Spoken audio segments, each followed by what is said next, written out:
በስመ አብ ወወልድ ወመንፈስ ቅዱስ አሐዱ አምላክ አሜን። በክርስቶስ ክርስቲያን፣ በወልድ ውሉድ፣ በመንፈስ ቅዱስ መንፈሳዊን የተሰኛችሁ እመቤታችን የቅድስት ድንግል ማርያም የአስራት የቃል ኪዳን ልጆች፣ የጻድቃን የሰማዕታት የደናግል ወዳጆች በወደደንና ባከበረን በጌታችን በመድኃኒታችን በኢየሱስ ክርስቶስ ፍጹም ሰላም እንደያላችሁበት ሰዓት አቆጣጠር እንደምን አደራችሁ? እንደምን ዋላችሁ? እንደምን አመሻችሁ? አሜን። እግዚአብሔር አምላክ በቸርነቱ በምሕረቱ ጠብቆ እዚህ ሰዓት ጊዜ ያደረሰን የአባቶቻችን አምላክ የእኛም አምላክ ስሙ ለዘላለም የተመሰገነ ይሁን። አሜን። እግዚአብሔር እንደወደደና እንደፈቀደ የሰማዕቱ የቅዱስ መርቆሬዎስን ገድሉን ታምሩን ማንበብ እንጀምራለን። አንድ አምላክ በሚሆን በአብ በወልድ በመንፈስ ቅዱስ ስም እናምናለን። ይህ ገድል የቅዱስ መርቆሬዎስ ነው። ጸሎቱ በረከቱ ከኛ ጋር ይሁን አሜን። በሮሜ ንጉሥ በዳኪዎስ ዘመን ፒሎፓዴር የሚባል ሕፃን ተወለደ። ትርጉም መርቆሬዎስ ማለት ነው። የአባቱ ስም አሮስ እና የአያቱ ስም ሲድሮስ ይባላል። ሁለቱም እምነት የሌላቸው አውሬ አዳኞች ነበሩ። ያድኑትም እንደያዙ ላንጉሶች ለመኳንንቶች ለመሳፍንቶች ይወስዳሉ። እሱም ዋጋቸውን ይከፍሏቸዋል። ከዕለታት አንድ ቀን ሁለት አውሬ መልክ ያላቸው ሰዎች ከሩቅ ሀገር መጥተው ወደ ተጠመደው ወጥመድ ደረሱ። ያን ጊዜ ዶል ጮኸ። እነርሱም የራሳቸውን ፀጉር እንደ ፈረስ ጭራ፣ ረጃጅሞች ጥርሶቻቸው እንደ አንበሳ ጥርስ የሚሰባብሩ፣ ዓይኖቻቸው እንደ እሳት የሚገርፉ መልከ ጥፎች ሲሆኑ እጆቻቸውና እግሮቻቸው እንደ ብረት፣ ጥፍሮቻቸው እንደ አንበሶች ጥፍር ነው። አሮስ የደወልን ድምፅ እንደሰማ አባቱ ቀሰቀሰውና የደወልን ድምፅ በሰማው ጊዜ ወዲያውኑ ተነሳሁ አለው። አባትና ልጅ በወጥመዱ ላይ ያለውን ለመያዝ ሰይፎቻቸው መዘው እየሮጡ ሄዱ። እነዚያን የአውሬ መልክ ያላቸው ሰዎች ባዩአቸው ጊዜ ደንግጠው በግንባራቸው ተደፉ፣ እንደ በድንም ሆኑ። እነዛ የአውሬ መልክ ያላቸው ሰዎች ቴዎድሮስ የተባለ አባቱን ይዘው ስጋውን በሉት። ዳግመኛም ልጁ አሮስን ይዘው ሊስሉት ፈለጉ። ነገር ግን እነዚህ የአውሬ መልክ ያላቸው ሰዎች ህርፎስና አርጋኒን ተውት፣ አትብሉት፣ ከእርሱ ቅዱስ ይወለዳልና የሚል ቃል ከእግዚአብሔር ዘንድ ሰሙና ያን ጊዜ ተውት። ጌታችን ሆይ ተነስ፣ ከአሁን ጀምሮ በአንተ ላይ ክፉ ነገር አንሰራም፣ በአንተ ላይ መጥፎ ነገር እንዳናደርግ እግዚአብሔር አዝዞናል። ተነሳ፣ አትፍራ አሉት። ያን ጊዜ ተነስቶ ተቀመጠ። ባያቸው ጊዜ ፈራ። እናንተ ማየት አልችልምና ፊታችሁን ሸፍናችሁ ከኔ ጋር ወደ ሀገሬ እንሂድ፣ በእናንተና በእኔ መካከል እግዚአብሔር ሰላም አድርጓልና አላቸው። እነርሱም ከእርሱ ጋር ሄዱ። ከሀገሩ በደረሱ ጊዜ እስከሚመሽ ድረስ ከዛ ተቀምጡ። የሀገር ሰዎች ባዩአቸው ጊዜ ይገሏቸዋል አላቸው። እነዚህ የአውሬ መልክ ያላቸው ሰዎች ጌታችን ሆይ እኛ ማንንም አንፈራም አሉት። ወንድሞቼ ሆይ እኔ ለማንም ክፉ ስራ መስራት አልፈልግም፣ እኔ እስከምመለስ ድረስ በዚህ ተቀመጡ አላቸውና ሄደ። ወደ ሀገሩም እንደደረሰ ለሚስቱ ነገሩን ሁሉ ይነግራት ጀመር። እርሷም ዝም ስል ተወኝ፣ በአንተ ላይ የሆነውን በሕልሜ ባይኔ ያየሁት እነግርሃለሁ። እነዚህ ሁለት የአውሬ መልክ ያላቸው ሰዎች አባትህን በሉት፣ ነገር ግን አንተ አመለጥካቸው፣ ከተራራው በታችም አስቀመጥካቸው። እነሆ የሚበሉት ምግብ ወስደህ ስጣቸው አለችው። ዳቦ ወይንና በለስን ሰጣቸው። ተቀብሎ ወሰደላቸው። በሰጣቸው ጊዜም በሉ ጠጡ። ከምግቡም መጣፈጥ የተነሳ አደነቁ። በሌሊትም ወደ ቤቱ አስገባቸው። ከገቡም በኋላ ሕፃኑ መርቆሬዎስ አግኝተው ራሱን ሳሙት፣ ከእርሱም ጋር ተቀመጡ። ወታደሩም እነዚህ የአውሬ መልክ ያላቸው ሰዎች ባያቸው ጊዜ ሄደና ለሀገረ ገዡ ነገራቸው። አውሬ አዳኙ አሮስ መልከ ጥፉ የሆኑ ሁለት አውሬዎች አመጣ፣ እነዚህ አላቸው። ንጉሥ ይህንን ነገር በሰማ ጊዜ ወደ እርሱ አምጥተው አደረሱት። ንጉሡም የአውሬዎችን እንዳመጣህ ሰማው። በእነርሱ 9 ዋጋህን እከፍልሃለሁ አለው። አውሬ አዳኙ አሮስም እነርሱን ማየት አትችልም አለው። ንጉሥ ግን አሮስን ተቆጥቶ ስለምን አውሬዎችን ትከለክለኛለህ አለው። ንጉሡ ሰራዊቱን ወደ አሮስ ሴት ቤኑ እንሂድ አላቸው። ወደ አሮስ ቤት ሄዱ። ብዙ ወንዶችና ሴቶች ሰዎች ከእርሱ ጋር ሄዱ። ንጉሡ እነዚህ አውሬ መልክ ያላቸውን ሰዎች ባያቸው ጊዜ በግንባሩ ተደፍቶ ሞተ። ከእርሱ ጋር ያሉ ሰዎችም ሁሉ ፈሩ፣ ሁሉም በግንባራቸው ወደቁ። ከፍርሃቱ ጽናት የተነሳ ያረገዙ ሴቶችም አስወረዳቸው። እነዚህ አውሬ መልክ ያላቸው ሰዎች ግን ከአሮስ ቤት ብቻቸውን ተቀመጡ። ዝናቸው ከንጉሡ ዘንድ ሩቅ ሀገር ደረሰ። ንጉሡም ይህን በሰማ ጊዜ የያዛቸውን አውሬዎች አምጣልኝ ሲል መልእክተኛ ወደ አሮስ ላከ። እርሱ ይህን በሰማ ጊዜ ልጁ መርቆሬዎስን ሚስቱንም ወንዶቹን ባሮቹና ሴቶች ባሮቹን ይዞ ወደ ንጉሡ ሄደ። እነዚህ የአውሬ መልክ ያላቸው ሰዎች ከእርሱ ጋር ወደ ንጉሡ ሄዱ። ንጉሡም እነዚህ የአውሬ መልክ ያላቸውን ሰዎች ባያቸው ጊዜ እጅግ ፈራ። በአገሩም ያሉ ሁሉ ፈሩ። ንጉሡም የአውሬ አዳኝ አሮስን ወደ እኔ አታምጣቸው አለው። አሮስም ወደ ቤቱ ወሰዳቸው። በዚህ ጊዜ አሮስ ክርስቶስን አላወቅም ነበር። ንጉሥ አሮስንና እነዚህ የአውሬ መልክ ያላቸውን ሰዎች የክርስቲያን ሃይማኖት ይማሩ ዘንድ ለኤጲስቆጶሱ ሰጣቸው። አሮስም ኤጲስቆጶሱን ከሚስቱ ከልጁ ከመርቆሬዎስ ከወንድና ከሴት አገልጋዮቹና ከእነዚህ የአውሬ መልክ ካላቸው ሰዎች ጋር በኢየሱስ ክርስቶስ ስም አጥምቀኝ አለው። ከዛ በኋላ ኤጲስቆጶሱ የክርስቶስ ሕግ አስተማራቸው። 40 ቀን እንዲጾሙ አዘዛቸው። ከጾሙ በኋላ በአብ በወልድ በመንፈስ ቅዱስ አጠመቃቸው። ካጠመቃቸው በኋላ አሮስን ኖህ ብሎ ሰየመው። ባለቤቱንም ታቦት ብሎ ሰየማት። ልጁን ፒጳዴርን መርቆሬዎስ ብሎ ሰየመው። ከዚያ በኋላ የእነዚህን የአውሬ መልክ ያላቸው ሰዎች ባመጧቸው ጊዜ መልከ ጥፉ ከመሆናቸው የተነሳ ኤጲስቆጶሱ አይቶ ፈራ። ፊታቸውንም በልብስ የሸፍኑለት ዘንድ አዘዘ። እነዚህ የአውሬ መልክ ያላቸው ሰዎች በአብ በወልድ በመንፈስ ቅዱስም አጠመቃቸው። ጎርፎሮስን፣ ግሊስጦፎሮስ፣ አርጋኒን ደግሞ ማርያኖስ ብሎ ሰየማቸው። ንጉሡ ኖህና ልጁን የአውሬ መልክ ያላቸውን ሰዎች ባከበራቸው፣ በአገሩ ላይም ሾማቸው። ንጉሡ እነዚህን የአውሬ መልክ ያላቸውን ሰዎች አመጣቸው። ወደ ጦርነት እንሄዳለንና የሚድና ይረዱን ዘንድ ጠላቶቻችንን በፊታችን ድል ያደርጉ ዘንድ ሲል ኖህን አዘዘው። ንጉሡም ከሀገሩ ተቀምጦ ኖህንና እነዚህ የአውሬ መልክ ያላቸውን ሰዎች ከብዙ ሰራዊት ጋር ይዋጉ ዘንድ ላካቸው። የሌላውን ሀገር ንጉሥ ድል ያደርጉ ዘንድ ሀገሩንም በቁጥጥራቸው ስር ያደርጉ ዘንድ ወደ ሩቅ ሀገር ሄዱ። ኖህም እነዚህ የአውሬ መልክ ያላቸውን ሰዎች ከሰራዊቱ መካከል ተዋቸው። ከእርሱም ጋር 8 ሰላዮችን የመረጃ ሰዎችን ያዘ። ጠላትንም ለመሰለል ሲሄዱ እነርሱም እነዚያን የአውሬ መልክ ያላቸውን ሰዎች ለማየት ለመሰለል መጡ። ያን ጊዜ ከእነርሱ ጋር ፊት ለፊት በመንገድ ተገናኙ። ያን ጊዜ ኖህን ያዙት፣ ማረኩት፣ ወደ ንጉሳቸውም ወሰዱት። ንጉሡም ኖህን ሀገሬን ልታጠፉ የመጣህ አንተ ነህን? አለው። ወደ እስር ቤትም እንዲያስገቡት አዘዘ። ንጉሡም በማለዳ ስጋውን ይበሉ ዘንድ ለአንበሶችና ለአውሬዎች ስጡት አለ። የእስር ቤት ዘበኛው ጠባቂው ኖህን ነገ ስጋህን ይበሉ ዘንድ ለአውሬዎቹ ትሰጣለህ አለው። ይህን ነገር በሰማ ጊዜ ያለቀሰ። የአውሬ መልክ ላላቸው ወንድሞቼ ማን በነገራቸው ነው? ወንድማችሁን ይበሉ ዘንድ ለአውሬዎች ሲሰጡት እያለ ያዝን ጀመረ። እነሆ ጌታ ኢየሱስ ክርስቶስ ሆይ ስለ ስምህ ሞትን አልፈራም፣ ነገር ግን አውሬዎቹ ስጋዬን ከገጸ ምድር እንዳያጠፉት እያለ ቆሞ ጸለየ፣ ለመነ።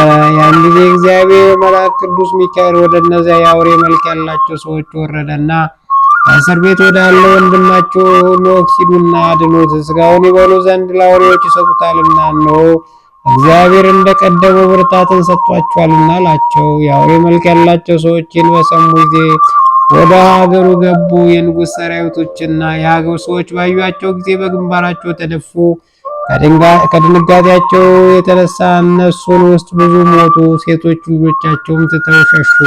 የጸነሱትም አስወረዷቸው። ንጉሥ አገልጋዮቹንም እነዚህ አውሬ መልክ ያላቸው ሰዎች ይበሏቸው ዘንድ አንበሶችና አውሬዎችን አምጧቸዋል። እነዚህ የአውሬ መልክ ያላቸው ሰዎች አንበሶችና አውሬዎች ባዩአቸው ጊዜ በእጆቻቸውና በእግሮቻቸው መሬቱን ቆፈሩት፣ አቧራውን ሰማዩን ሸፈነው። አውሬዎችና አንበሶች የያዟቸውና ቆራርጠው ምድር ላይ ጣሏቸው። ነገር ግን ስለ ቅድስት ጥምቀታቸው የሞት እንስሳ ያስበላቸው ዘንድ እግዚአብሔር አልወደደም። እነሱም እስር ቤቱን ሰበሩና ወንድማቸውን ኖኅን ከእስር ቤት አወጡት። ይህን ባየ ጊዜ ንጉሡ ፈራ። በቤቱ ጣራ ላይ ቆሞ ኖኅን የክርስቶስ አገልጋይ ሆይ አትቀየመን፣ ሀገራችንን አታጥፋ። ንጉሥም ኖኅን ልቦናዬን እስከሚረጋጋና ከአንተ ጋር እስከምጫወት ድረስ ፊታቸውን የሸፍኑ ዘንድ እነዚህን ገጸ ቀለባትን አዝዝ አለው። ኖኅም ጸሎቱን ጸለየና በአብ በወልድ በመንፈስ ቅዱስም ባረካቸው፣ ፊታቸውንም ሸፈኑ። ንጉሥ ኖኅም የእግዚአብሔር ባሪያ ሆይ የመንግስቴን እኩሌታ ላንተ ይሁን፣ 5 ሴቶች ልጆች ስላሉኝ ከእነርሱ ሚስት ትሆን ዘንድ አንዲቱን አጋባሃለሁ አለው። ኖኅም የንጉሡ ልጅ ማግባት አልሻም፣ የመንግስትም ግዛት አልፈልግም፣ የክርስቲያን ሀገር ከሆነው ከግዛቴ በስተቀር አለው። የንጉሥ ሀገርን ትቶ በስውር ወደ ሌላ ሀገር ሄደ። የኖኅ ሰራዊት ከንጉሳቸው በደረሱ ጊዜ ኖኅ ተባረከ። እነዚያ ገጸ ቀለባት ጠፉ አሉት። ንጉሡም ገጸ ቀለባት መጥፋታቸውን በሰማ ጊዜ ደስ አለው። የኖኅ ሚስትም ሊያገባ ተመኘ።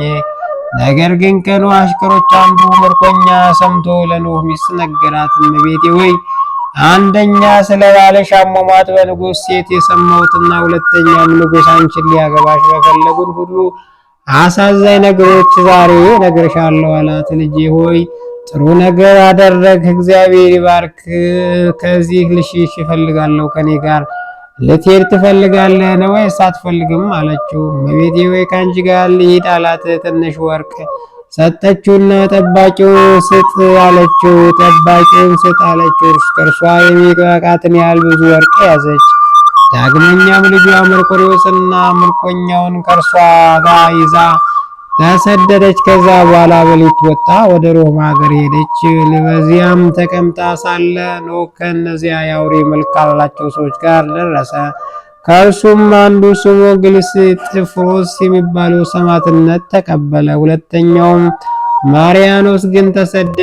ኖኅም ወደ ሀገሩ ገባ። ንጉሡም ሚስትህን ሊያገባ ፈለገ ብለው ለኖኅ እንዲነግሩት ሰራዊቱን አዘዘ። ንጉሥም እነዚያን የአውሬ መልክ ያላቸውን ሰዎች ከኖኅ ጋር የመጡ ስለመሰለው አከበረው፣ ብዙ ገንዘብም ሰጠው።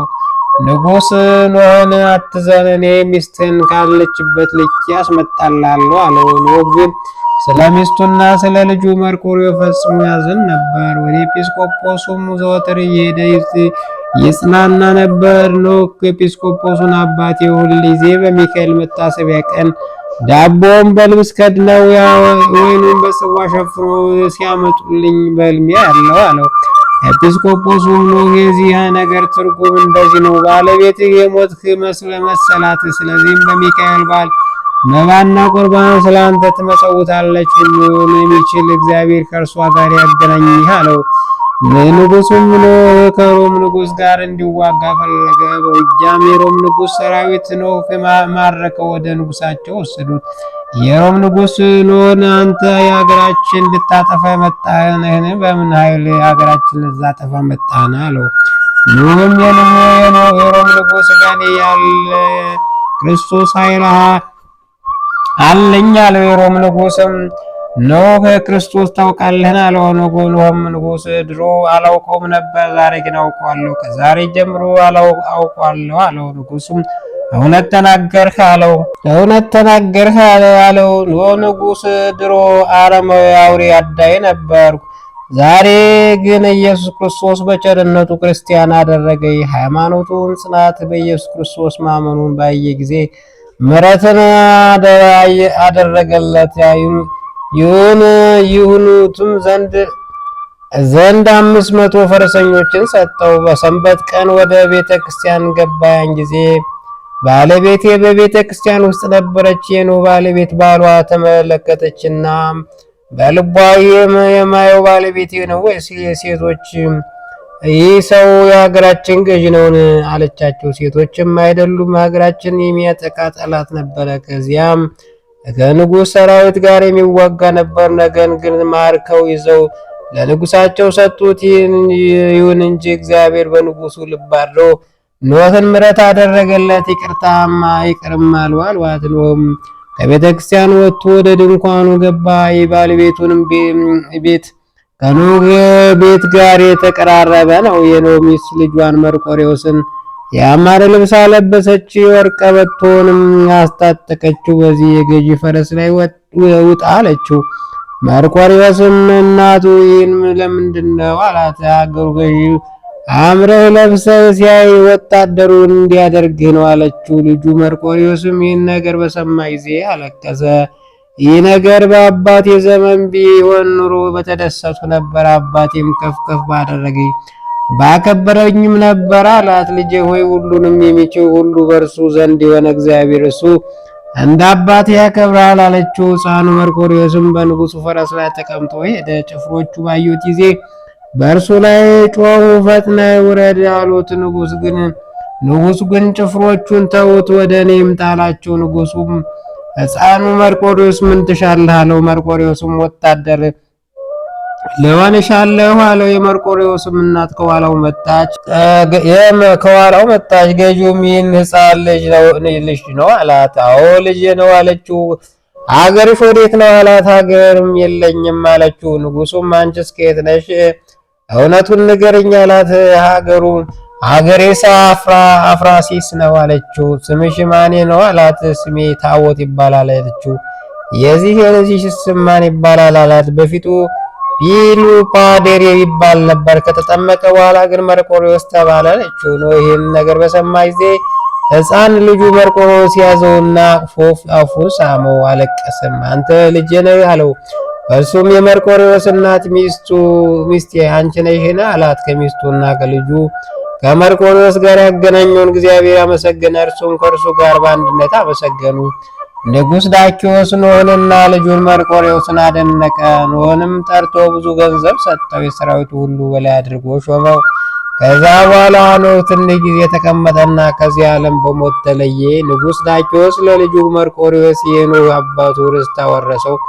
ከጥቂት ጊዜ በኋላ የአራም ንጉሥ ለንጉሥ ዳኪዎስ አንተ ልጣሳህና ለአጋንንት ጋር ለመዋጋት ፈልጋለሁ የሚል መልእክት ላከ። ንጉሥ ዳኪዎስ መልእክተኛውን ይሁን አለው። መርቆሬዎስም ጠርቶ ሰራዊት ይዘህ ከአራም ንጉሥ ጋር ለመዋጋት ሂድ አለው። መርቆሬዎስም የንጉሥ ትእዛዝ ተቀብሎ ሰራዊቱን ሁሉ ይዞ ወደ አራም ምድር ሄደና ከሰራዊቱ ጋር ከተመ። የአራም ንጉሥ ከሰራዊቱ ጋር ተከተመ። እርስ በርሳቸው ፊት ለፊቱ ተያዩ።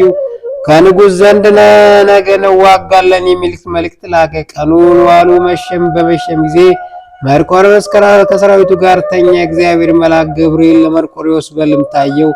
ሰይፍ ሰጠውና ያዝ፣ እግዚአብሔር ኃይልንና ድልን ጠላቶችን ድል ታደርጋቸዋለህ አለ። እግዚአብሔር መልአክ ገብርኤል መራዊ እነሆ ንጉሥ ዳኪዎስ የክርስቲያንነቱን ትቶ ለጣዖት ሰገደ። ወቅ አባት ያስተማረህ የክርስቶስ ሃይማኖትን ጠብቅ አለው። መርቆሬዎስም ከእንቅልፉ በነቃ ጊዜ ፈጽሞ አዘነ። መርቆሬዎስ በከባድ ሐዘን ላይ ሆኖ ያዩት መኳንንት መጥተው አረጋጉት። አለቃችሁ ሆይ ስለምን ታዝናለህ አሉት። አለቃችን ሆይ ስለምን ታዝናለህ አሉት። በዚህ ሌሊት ዛሬ ክፉ ሕልም አለምሁ አላቸው። አለቃችን ሆይ ውጊያው ካሳሰበህ ወደ ውጊያው አትወስድም፣ ስለ አንተ እኛ እንዋጋለን አሉት። መርቆሬዎስም ስለ ውጊያው አትፍሩ፣ እኛ እናሸንፋለን። ነገር ግን እኔ ስለ ንጉሥ ዳኪዎስ አዝናለሁ፣ የክርስቶስ ሃይማኖት ትቶ ለጣዖት ሰግዷል አላቸው። መኳንንቱም ይህን ነገር በሰሙ ጊዜ ስለ እርሱ እያዘኑ ውጊያ ለመዋጋት ተዘጋጁ። እግዚአብሔር መልአክ ለመርቆሬዎስ ብዙ ጊዜ ታየው። እነዚያን ሰይፎች ሰጠው፣ እግዚአብሔር ድል ሰጥቶሃል አለው። ከዚያ በኋላ ከአራም ሰራዊት ብዙዎች ተገደሉ፣ ሞቱ። መርቆሬዎስም ከሰዎች ደም ብዛት የተነሳ እጁ ከሰይፉ ጋር እስኪጣበቅ ድረስ ብዙዎችን ገደለ። የቀሩትም በታተናቸው ፈጽሞም አጠፋቸው። ከዚያ በኋላ ወደ ሀገሩ በሰላም ገባ። ንጉሥ ዳኪዎስ መርቆሬዎስ ጠላቱን እንዳሸነፈ ሰማና ብዙ ገንዘብ ላከለት። መርቆሬዎስ ግን ዳኪዎስ ለጣዖት እንደሰገደ ሰምቶ ገንዘቡን መለሰለት። መርቆሬዎስ ወደ ሀገሩ በደረሰ ጊዜ ዳኪዎስ ስለ ክርስቶስ ስም የገደላቸው አስከሬኖችን አገኘ። መርቆሬዎስ ከፈረሱ ላይ ወርዶ ፈጽሞ አዘነ፣ ምርር ብሎም አለቀሰ። ዳግመኛም ከፈረሱ ላይ አልወጣም፣ ወደ ንጉሱ ቤትም አልገባም ብሎ ወደ ቤቱ ሄደ። ንጉሱ በጦርነት ላይ የሆነው ሁሉን ንገረኝ አለው። መርቆሬዎስ በጦርነቱ ስለደከሙ ወደ አንተ መምጣት አልችልም አለው። መርቆሬዎስም የክብር ልብሱን አውልቆ የሐዘን ልብስ በርኖስ ለበሰ። አቤቱ ለጣዖት ከመስገድ አድነኝ እያለ ቆሞ ወደ እግዚአብሔር ጸለየ። ዳግመኛ በሚቀጥለው ቀን ንጉሱ መርቆሬዎስን ጠርቶ ና ንገረኝ አለው። ታምም ያለውና መምጣት አልችልም አለው። መርቆሬዎስም አቤቱ ከሰይጣን ፈተና አድነኝ እያለ እየጾመና እየጸለየ 3 ቀን ተቀመጠ። ዳግመኛም ንጉሥ ወደ መርቆሬዎስ መልእክተኛ ላከ።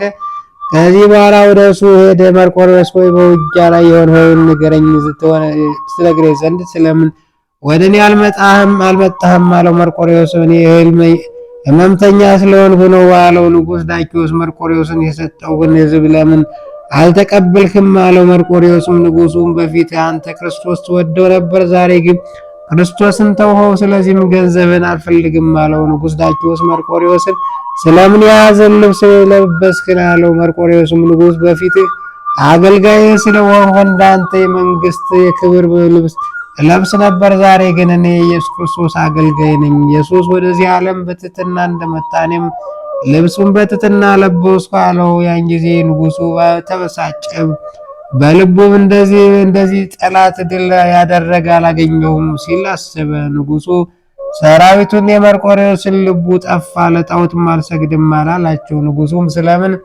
8 ቀን እስኪመክር ድረስ መርቆሬዎስን ወደ ቤቱ እንዲወስዱት አዘዘ። ከ8 ቀን በኋላ ወደ እርሱ አመጡት። ንጉሡ መርቆሬዎስን ሐሳብን ቀየርክ አለው። መርቆሬዎስ ንጉሥ እኔ ከሕፃንነት ጀምሮ እስከ ዛሬ ድረስ ሐሳቤን አልተለወጥኩም፣ እግዚአብሔር አምላኬ ፍቅር አልተውኩም።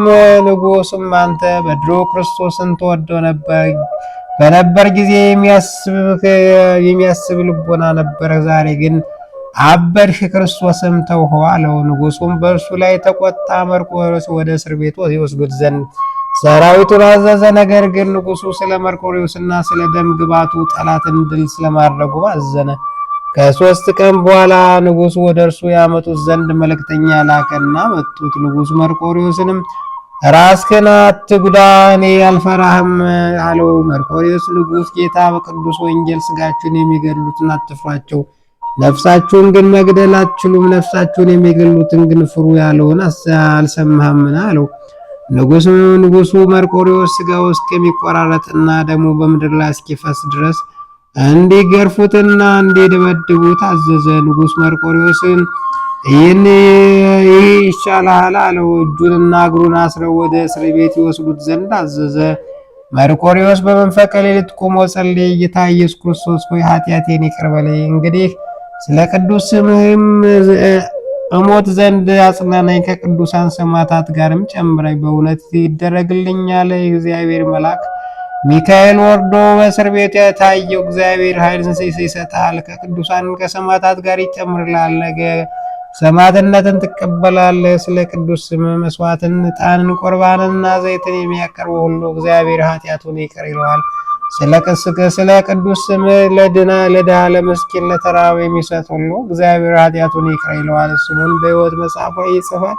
የታሰሩትን ለሚያስፈታ ለሚጠየቅ እግዚአብሔር ኃጢአቱን ይቅር ይለዋል። ስለ ስም ቤትን የሰራውን የገድልን መጽሐፍ የጻፈውን ስሙን በሕይወት መጽሐፍ እጽፈዋለሁ፣ በመንግሥተ ሰማያትም ከአብርሃም ከይስሐቅ ከያዕቆብ ጋር አስቀምጠዋለሁ አለው። እግዚአብሔር መልአክ መርቆሬዎስ የእግዚአብሔር ኃይል ከአንተ ጋር ነውና አለው።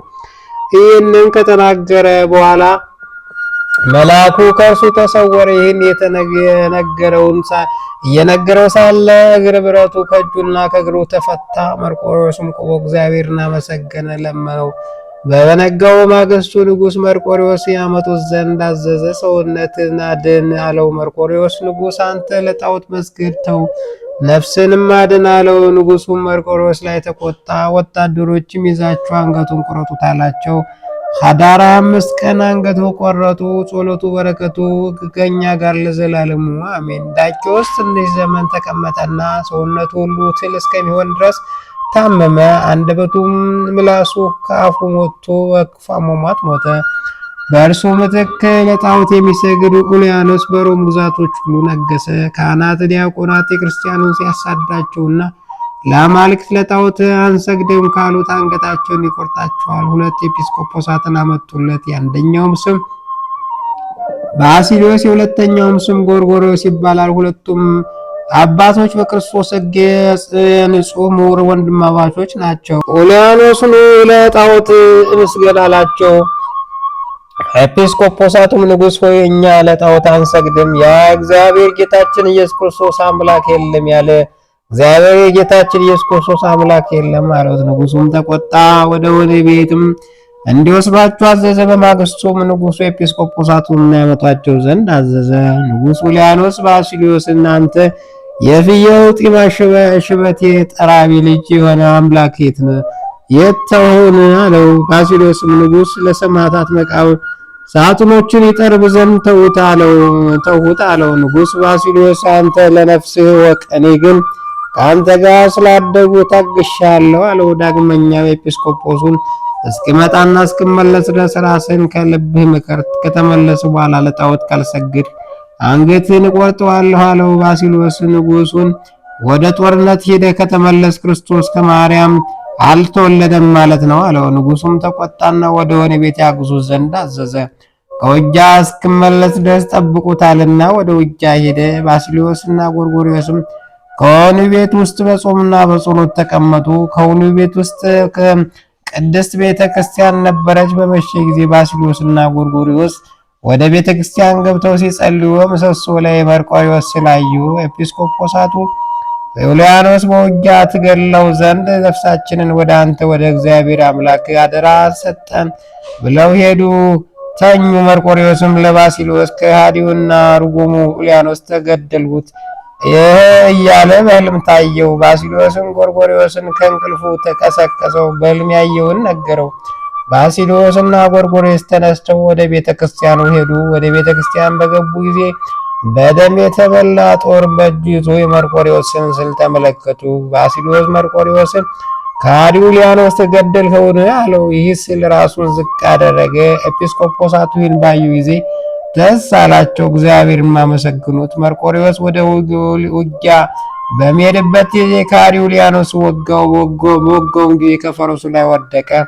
ከመሬት አመድ አንስቶ ወደ ላይ በተነ። በክፉ አሟሟትም ሞተ። ሰራዊቱም ተመለሱ። በእርሱ ምትክ የክርስቶስ ሃይማኖት የሚወድ አኖሪዎስን አነገሱ። አኖሪዎስም ቤተክርስቲያንን ሰራ። በሮማያ ሀገር ያሉ ክርስቲያኖችን አበረታታቸው። በመርቆሬዎስም ቤተክርስቲያን ሰራ። በዚያች ቤተክርስቲያን ብዙ ታምራት ተገለጹ። ጸሎቱና በረከቱ ለዘላለሙ ከኛ ጋር ይሁን አሜን። የቅዱስ መርቆሬዎስ ተአምር።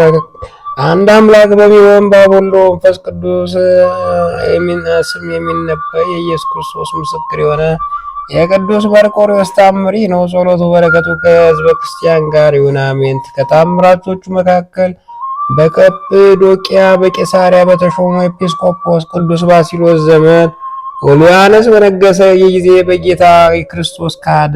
ቅዱስ ባሲሊዮስ ተአምራት በአንዷ ውስጥ እንደተጻፈ ከሃዲው ኡልያኖስ በጌታ በኢየሱስ ክርስቶስ የሚያምኑትን ከባድ ስቃይ ደረሰባቸው።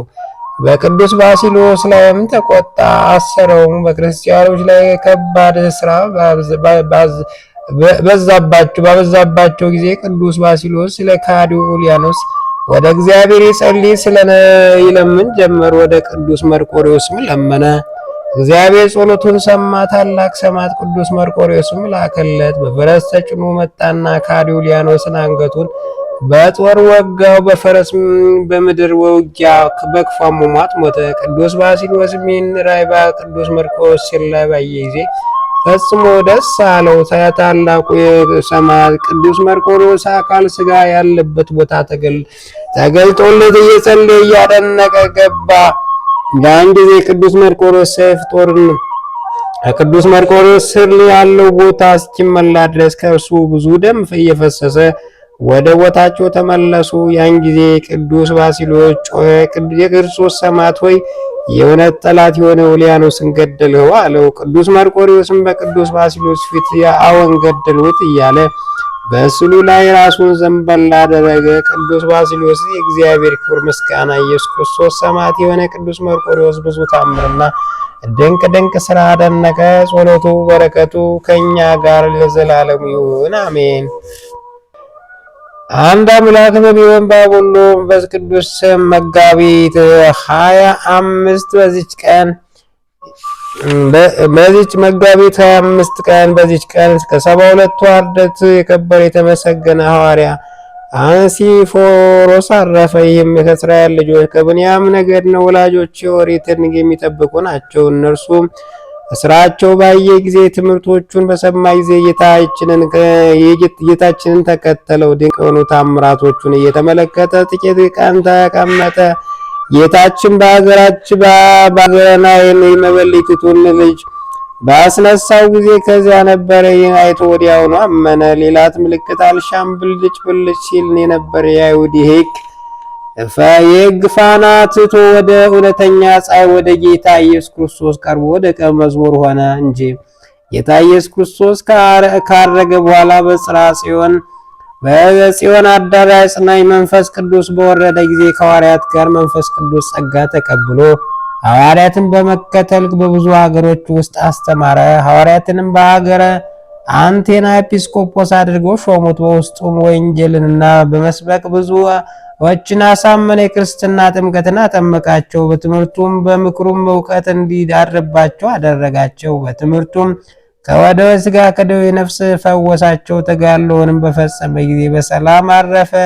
በድል አድራጊነቱም የክብር አክሊል ተቀበለ። መላ ዘመኑ 70 ዓመት ነው። በአይሁድ ሕግ 29 ዓመት፣ በክርስትና ሕግ 41 ዓመት ኖረ። እነሆ የከበረ ሐዋርያ ጳውሎስ በመልእክቱ አስታውሶታል፣ ሰላምታ አቅርቦለታል። በጸሎት የምትገኝ በረከቱ ከኛ ጋር ለዘላለሙ ትኑር አሜን። ጌታ ሆይ ከብልጽግናቸው ብዛት የተነሳ ብዙ መባ ካገቡት ይልቅ የዳይቱን አነስተኛ መባ እንደተቀበለ ሁልጊዜ የሚያገለግሉን አይላይፍ መላእክት እያሳሰቡ የማቀርብልህ ምስጋና ተቀበልና። አንተ ቅዱሳን ነቢያት ወይ የእንጅል ሰባኪያን ሐዋርያት፣ ሰማዕታት፣ ጻድቃን፣ ትጉሃን መላእክት፣ ፍጹማን ደናግል እንዲሁም ደጋጎች መነኮሳት ልጅ አዋቂ ሳይል የምንሰበሰብበትን የጉባኤው ቦታ ባርኮ የመጽሐፍ ወረቀት አዘጋጅቶ ብራና ደምጾ ያጻፈውን ከግዕዝ ወደ አማርኛ የተረጎመውን ቃል ንባቡን በእርጋታ መንፈስና በተመስጦ ሕሊና ያዳመጠውን በደለኛ ሁሉ የምታስምር ጌታ እናት በማርያም ጸሎት ኢየሱስ ክርስቶስ በአንድነት ይማረን። ኢየሱስ ክርስቶስ በአንድነት ይማረን። ኢየሱስ ክርስቶስ በአንድነት ይማረን ለዘላለሙ አሜን።